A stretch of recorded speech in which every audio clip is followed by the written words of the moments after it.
اللہ تبارک تعالیٰ نے زکوٰۃ کے بارے میں دیا۔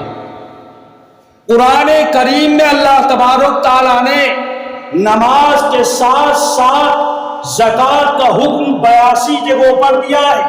وَأَقِيمُوا الصَّلَاةَ وَآتُوا الزَّكَاةَ وَارْكَعُوا مَعَ الرَّاكِعِينَ، اللہ نے بتایا جس طریقے سے نماز کا چھوڑنا گناہ ہے، نماز کا منکر اگر کوئی ایمان نہیں رکھتا، نماز کے بارے میں اگر اس کے عقیدہ میں متزلزل ہے، اور اسی طریقے سے اگر زکوٰۃ کے بارے میں اگر کوئی گمان رکھتا، عقیدہ رکھتا، تو وہ بھی کافر ہے۔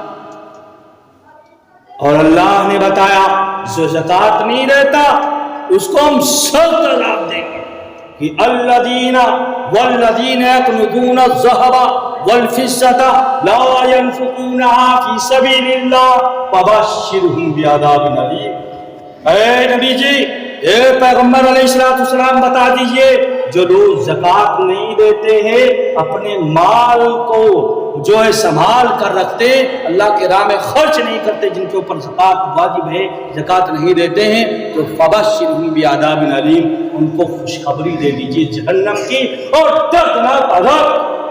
تو سارے لوگوں سے گزارش ہے کہ رمضان المبارک کا مہینہ ہے، اپنے ہر پراپرٹی کی زکوٰۃ نکالے اولا، اس سے کوئی نہیں بچ سکتا۔